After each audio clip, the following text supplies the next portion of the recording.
Hello, this is Mike Lincolnauger here with First Coast Realty Associates and the Short Sale Specialist Network. I want to thank you guys for joining us in the listing package teleconference here. Again, I'm Mike Lincolnauger here. I got my start doing short sales several years ago in Northeast Florida, and I've had the opportunity to work with hundreds of homeowners in Northeast Florida here. And through the Short Sale Specialist Network, I've been working with thousands of homeowners around the country through that as well. Joining me for this teleconference is John Paul Ott and Ethan Gregory. You guys introduce yourselves and what you do. Hey, this is John Paul. I personally screen the homeowners who come in here on the phone line and make outbound calls for the Short Sale Specialist Network. I personally screen thousands of people in hardship. Hi, this is Ethan Gregory. I'm a realtor, and I am the lead processor here at First Coast Realty Associates. We have over 90 listings. I currently process all of them and manage the listings, and do help with the Short Sale Specialist Network and coordinating a lot of these forms and helping out with some of the negotiation processing here. Very good. So Ethan's worked with hundreds of different short sale files as well, and forms and that sort of thing. That's his specialty. So what I'm real good at, I'm good at lead generation. I want to talk about lead generation first, and we're going to have JP talk about screening the sellers and also explaining the short sale process, and also discussing the short sale process in detail as well. And then Ethan is going to go over all the different forms and documents that we're going to give you as part of this listing package here. So to start off first, lead generation. You know, there's several different ways to get leads here, and we're going to take you through, to generating the business and getting the phones ringing, all the way to getting them to sign on the dotted line and get the listings. Now, a good short sale agent can take on potentially 20 or more listings a month. It's all about systems and knowing how to screen them and knowing how to complete the process. Now, lead generation, there's a few different ways to generate leads. I'm going to talk a little bit about going after notice of default leads and mailing postcards. And I'm going to talk about signs in the area, and I'm going to talk a little bit about internet marketing. First and foremost, we have the notice of default leads. Now, these are leads depending on what state you're in judicial foreclosure states such as Florida, where we're in. It's actually a long, drawn-out process. These notice of default leads have been sent out a notice of default. They're several months behind by their lender. And other states have something similar to this. I'm going to also give you a couple of good resources in just a minute for this data. So grab a pen and paper, something to write with, for these leads. There's two different kinds of notice of default leads or default leads. We have ones that are actually in full default. They've started the foreclosure process. The lender has started the procedures with them. And there's also ones where they're just now starting to be late on their credit. They're just like 30 months behind on their payments and that sort of thing. Now, a couple different providers for these leads, and there's several different ones out there, including ones that will email you new ones on a daily basis. One of the big ones for online data, this is for actual notice of default leads, defaultresearch.com. They're a pretty large provider of notice of default leads. You can buy them in bulk, by state, by county, whatever you like there. That's defaultresearch.com. They're a very good online provider. Now, another one is First American Data. Now, I've heard from several sources that First American Data is the provider. They have the actual software that does soft credit hits on everybody's credit reports and pulls out the data who is 30 days late or more, and most other people are actually just resellers of their data. Now, their site, you can go on there and purchase individual leads for like 18 cents a lead, or, obviously there's discounts for buying in large bulk. But you can get very specific with the types of leads you want to go after. You can actually go after homeowners with mortgages, with a minimum of a certain price for the balance of the mortgage. There's zip codes. You can get really specific on what kind of data you want to pull from them. So again, you have First American Data. Their phone numbers. I'm going to give you phone numbers here for First American Data, and yes, this is part of the same First American Title company out there as well. They also do lending nowadays. They do everything. First American Data, though, number for them is 800-345-6600. 800-345-7334. That's 800-345-7334, or 714-250-6243. Another one I always like to give to is Mortgage Default Data. Mortgage Default Data, their phone number is 607-759-5058. 607-759-5058. So you're probably saying, okay, we've got this information to get all of these leads for people who are faced with losing their homes, potential short sale candidates. What in the world do we do next? Well, the next step in the process is to find some way to get their attention. Some people can actually go door knocking and go up to people's doors, and I've heard of a lot of success with investors doing that. And this, by the way, this is a very big method for investors, is to get an automated system going. There are several places that you can make up postcards to send out to these people. That's the number one way that people work with notice of default leads. As soon as somebody actually, gets served a lis pendens and they're in default on their loan, they can expect, just depending on what area of the country they're in, quite a few different solicitations in a short period of time. So you're going to want to go and make up some postcards if you decide to utilize this form of lead generation here. You're going to want to make up some postcards online. There's a couple good places here where you can go and order postcards. I'm going to give them to you right now, postalrealtor.com, as well as Vista Print, V-I-S-T-A, print.com. Both of those you can do design and mail-out work on there and just upload your databases of your notice of default leads there as well. With any of this marketing, with any of this internet marketing that you're going to do, or any marketing in general, consistency is the key. Don't just do one shot with these. Do it consistently. That's key with all of this. Next, I want to move on to doing signs around the area and putting signs up. You've probably seen many of these by investors.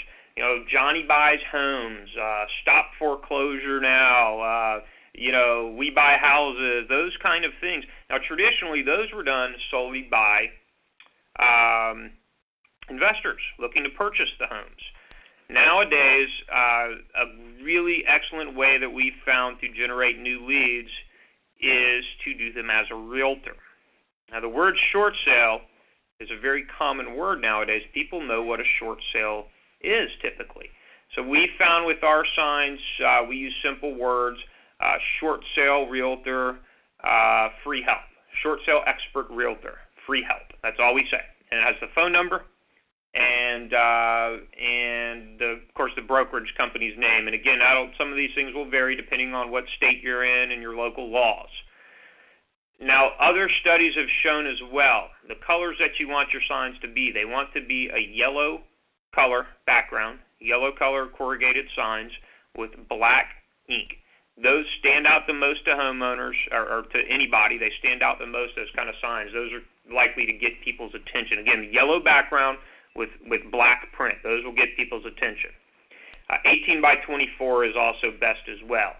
There are several different places where you can put these signs. It's a good idea to target and go after the areas that you'd like to get listings in. Put them in the more expensive areas, the areas that there's areas where there were a lot of new construction between, 2003 and 2006.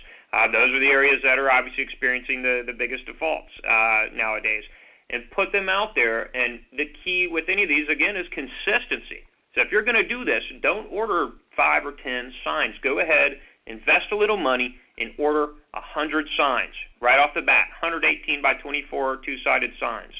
One thing I want to touch on, Mike, also is consistency not only in the amount of times you do it, but consistency in your message. One thing we always look forward to really working at is having our website, our internet marketing, all of our mortgage default letters to send out, and the signs you have a consistent message about what we're doing. Like if you want to be the short sale expert for the south side of town, make sure that's what you put on there. Or if you're really interested in helping people out, make sure everybody knows that consistently in your messages. Absolutely. The signs have to be short and to the point, though. Mm-hmm. People can only see so much. So the main thing is with those is you want to get your phones ringing. Now, notice of default leads as well as the signs, those aren't the best quality leads, but you sometimes will get the most bang for your buck. What we find tend to be a little bit better quality leads is any kind of internet marketing and internet-generated leads that you get. Just because a lot of the times, if the homeowners contact you from the internet, they've done a little bit of research already. A lot of times they usually know kind of what a short sale is, and or your website hopefully is informative enough. We found that Craigslist is still a very, very good resource to generate leads from. You want to go on your Craigslist real estate services section, create a good flyer, lots of content on there, add lots of different language on there, and post a link to your main website on there. So that obviously would give them more information on your services, more information on the short sale process. But consistency is a key once again. You want to make sure you put those ads up at least every day or two. One ad might not get you anything. You're going to have to do lots of them consistently. And usually most people will find, some sort of combination of the different things that we've discussed here is going to work best for them. So we've talked a little bit about how to get the phones to ring, how to get your phones ringing, and generate short sale leads here with sellers that are motivated to sell. They need some kind of solution. Next, we run into, what makes a good short sale seller? How are we going to screen these sellers out? And also, how do we explain the short sale process a little more with them? And for that, again, I want to get JP in on the conversation a little bit. JP, will you talk about these things? Sure thing. Thank you, Mike. Basically, the first thing I want to talk to you about is the fact that, what qualifies as a short sale. A lot of people may or may not know this. Obviously the home has to be lower than market value. It's worth less than what they own the property. Secondly, the mortgage usually needs to be in or near default, but more and more the banks are becoming more liberal about not necessarily having to be late there. It really just depends on what the hardship is. And then finally, there has to be a hardship. There's so many things that can be considered a hardship. I'll just name a few real quick. One of the biggest ones right now with the economy and the way it is unemployment. Maybe this person has lost their job, or there's been a huge, or not necessarily huge, but there's been a reduction in income. Just to give you an example, like the whole state of California recently, they furloughed their state employees, so they had to take X amount of days off a year, and the people now have some of them are 10% pay cuts. A divorce, medical expenses, bankruptcy, death, relocation with the job, or just a job transfer as well. Also, something that gets overlooked sometimes is major repairs on the home. Say if the roof or something like that is damaged, the person just doesn't have the capability to make the repairs to the home to make it a livable condition. That is something that the mortgage companies would consider as a hardship sometimes. Some things that the banks do not consider hardship are, this is a real big one that I get, hey, I'm $100,000 upside down, I want to sell my house. The key thing with a short sale is that you have to sell the house. It's not something that you just want to do. So, in other words, we always tell people a short sale is not for those that want to sell, only for those that have to sell their house. Sure. And then a couple other things too, just like someone that's not happy with their neighborhood, maybe there's been a crime rate increase or something, or they just don't like their neighbors. Think the bank doesn't care, unfortunately. And then, another one I get sometimes is they just live too far from work. They may question, where's the hardship when you bought the house and you live the same distance. It's a different thing if there's a transfer or relocation with job. It definitely has to be something considerable distance. So generally speaking, the first thing that you'll typically go after you introduce yourself to these folks on the phone is you're going to screen them for a hardship. So agents, listen clearly here. That's the first thing you got to do when folks call, is just to make sure they are in a hardship and they're in a situation where they have to sell. Because they are going to be asked to prove to their lender their hardship, and we'll go over the different documents and forms and things like that that are required, just to show indeed that they are in a hardship and they are literally forced to sell the property. All right, and then so basically the next step, okay, you discover this person, they have a hardship. So, you want to see what their motivation is when it comes to selling the property. Someone can be in a hardship but really want to keep that property. Some of the ways to keep the property, a really popular way right now is the loan modification. A lot of people are doing loan modifications. If you have a seller that really wants to do a loan modification versus taking the listing and doing a short sale, versus doing a short sale, I would really question whether or not to take that listing. Yeah, and to add into that about loan modifications, banks are really pushing for those loan modifications, so you really have to screen your sellers very well to make sure they have to sell. Again, like Mike said, this is a have to sell, not a want to sell situation. And so you have to screen them for hardship very well. One way we like to put it is, it's doing a short sale is quite qualifying for a loan in reverse. When you got the loan, they had to prove they could afford that payment. Well, now they got to prove that they can't afford that payment, and there's just no way they can keep the home, and they just have to let it go.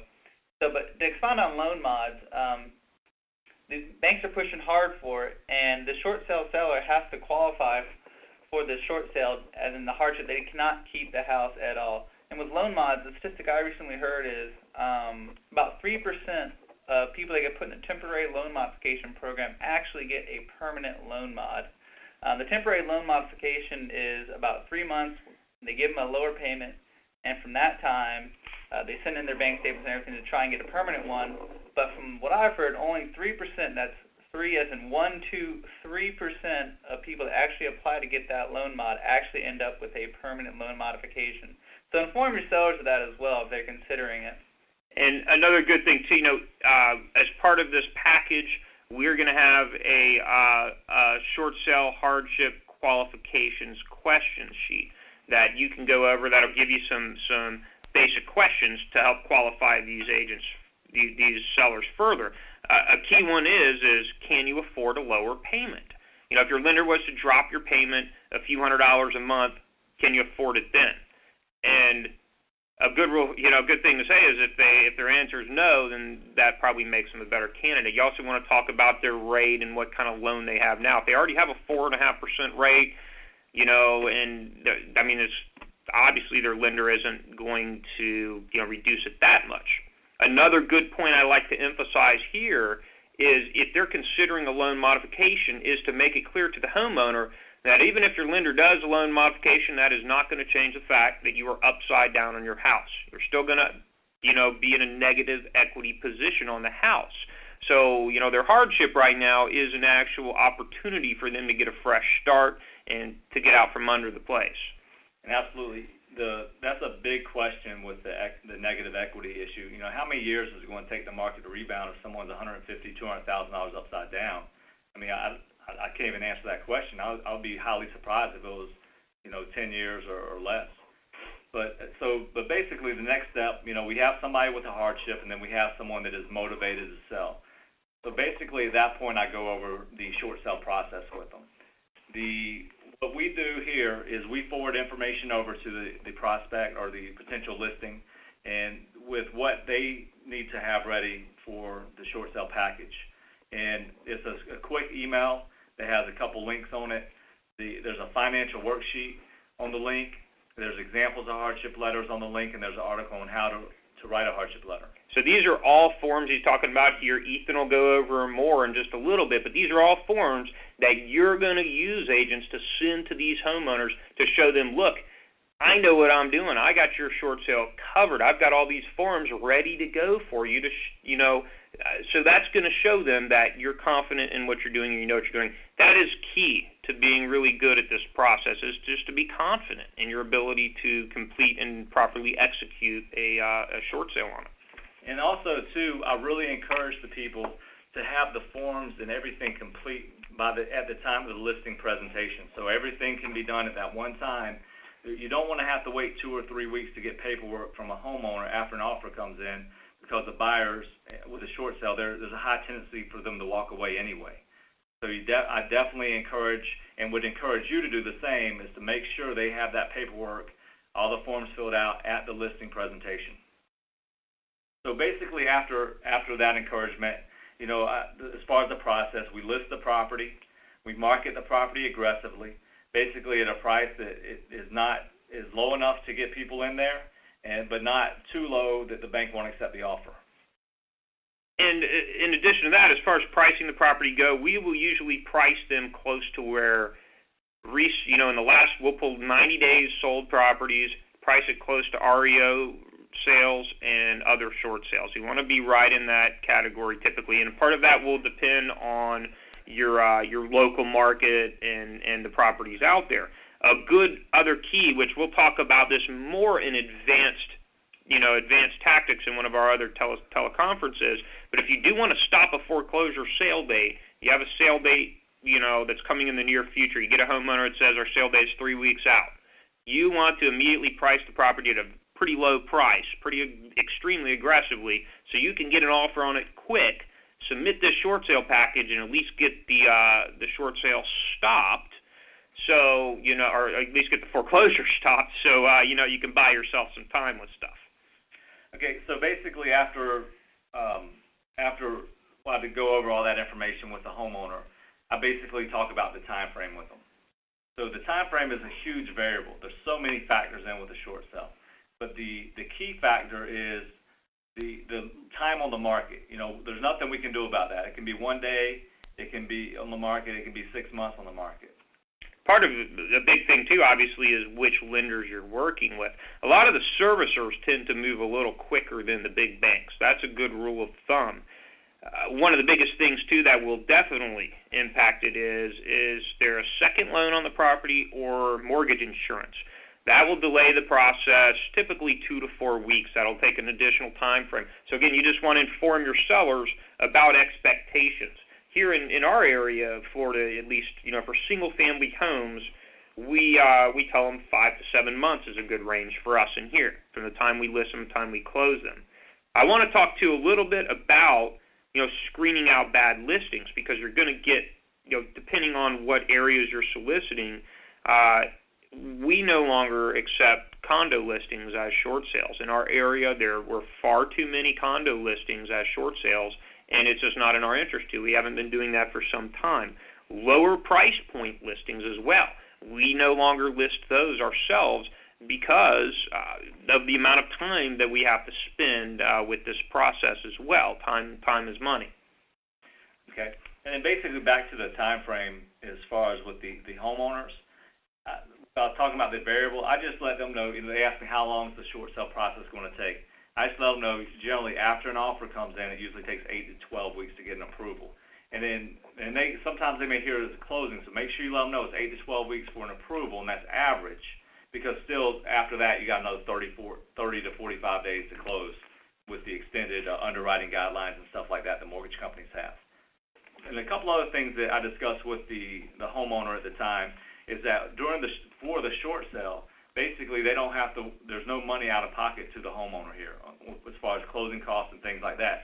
When your lender agrees to a short sale, they agree to pay the fees, the closing costs, and which includes real estate commission.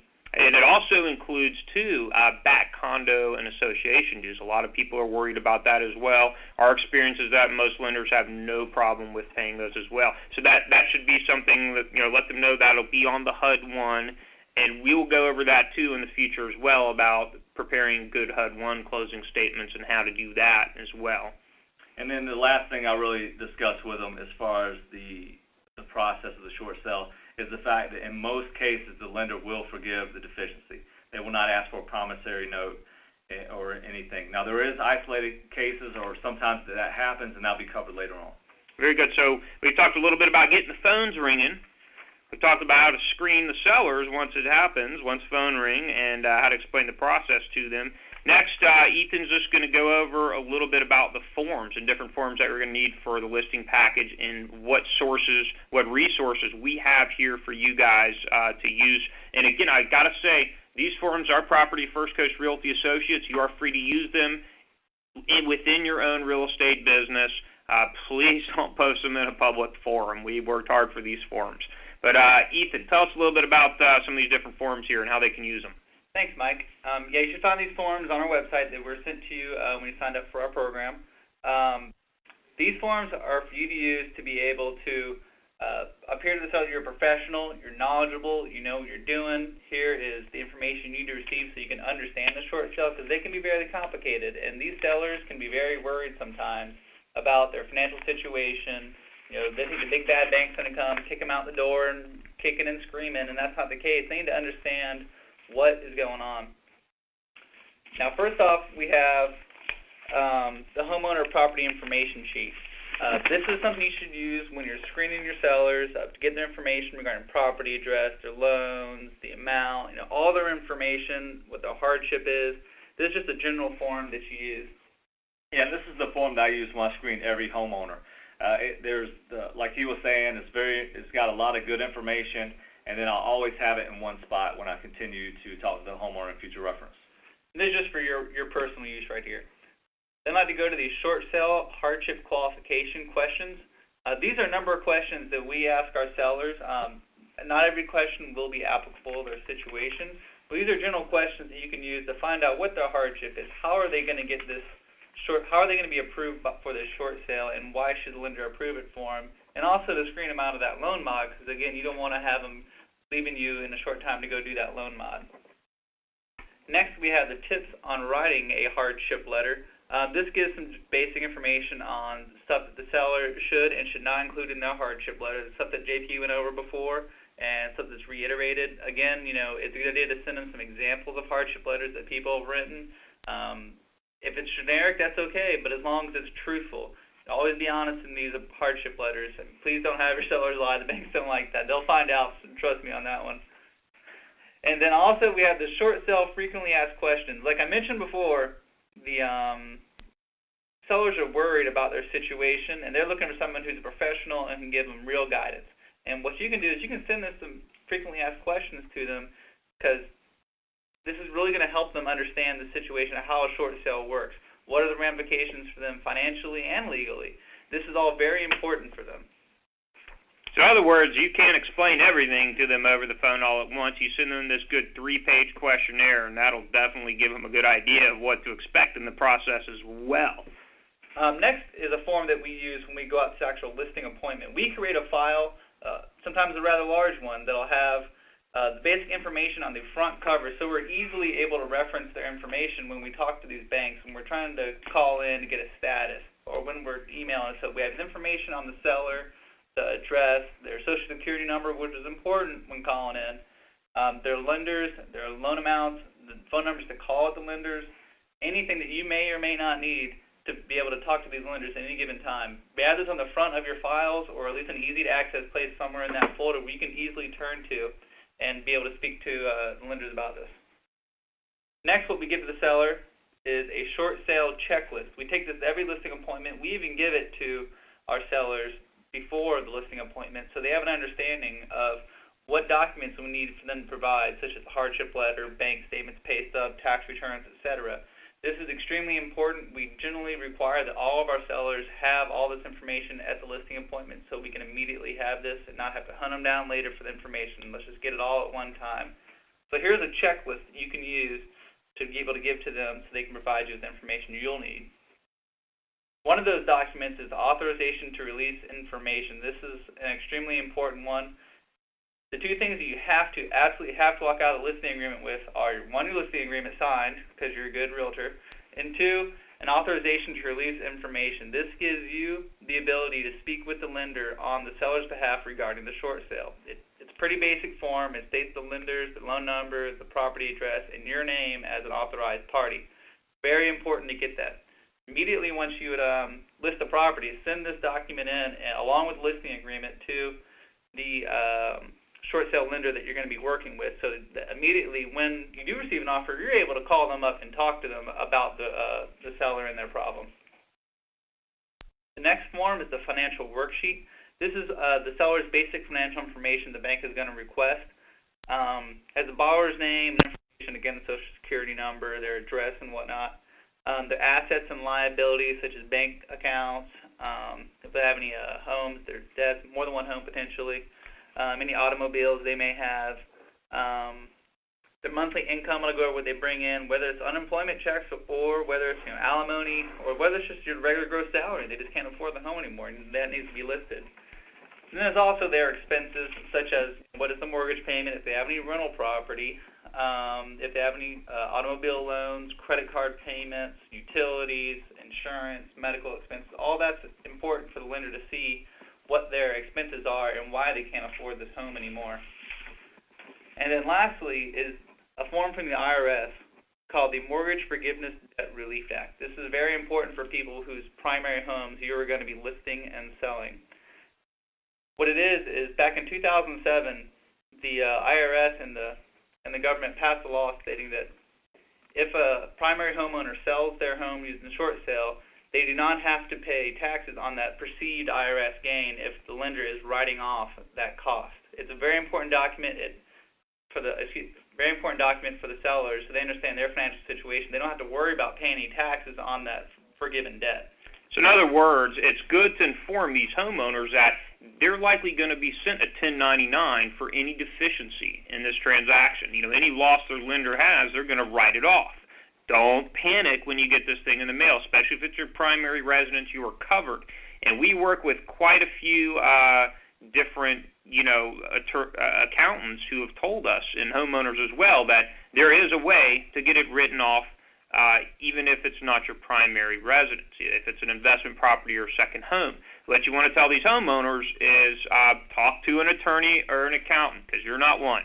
I don't know, maybe you are, but I'm not sure about that.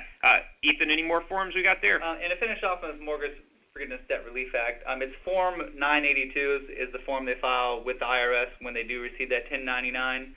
But again, that's in the document and for the seller's reading for you to give them. Again, all these forms are for you to look like a professional, very confident in what you're doing, and be able to give them an ease of mind knowing that everything's being taken care of by you. Absolutely, and that's the point of this entire, our entire conferences and our training program here is to give you the confidence and the tools you need to list 20 or more properties a month and be a short sale pro. Now, as far as forms go, too, we do have another form section that's just for the preferred partner members of Short Sale Specialist Network that actually has all of the lender-specific short sale packages. There are short sale packages that are specific to each lender. Check out our preferred partner membership for more information on that. Okay, thank you, Ethan, as well as JP. A couple more things I'd just like to run through here real quick. In regards to screening out people, now I really want to stress that one of the main reasons why these tend to fall apart is divorce. Divorces tend to probably be the biggest cause of our short sales to fall apart in our experience. You get one person that's, angry at the other, and they can prevent the whole thing from going through.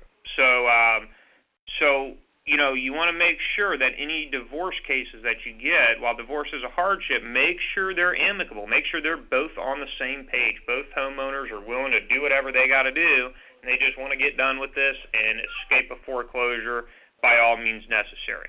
That's going to be key. Some people just, be very cautious with divorce situations. Also, another thing you want to be cautious towards, too, when you're screening sellers is if the sale date is just a couple weeks away.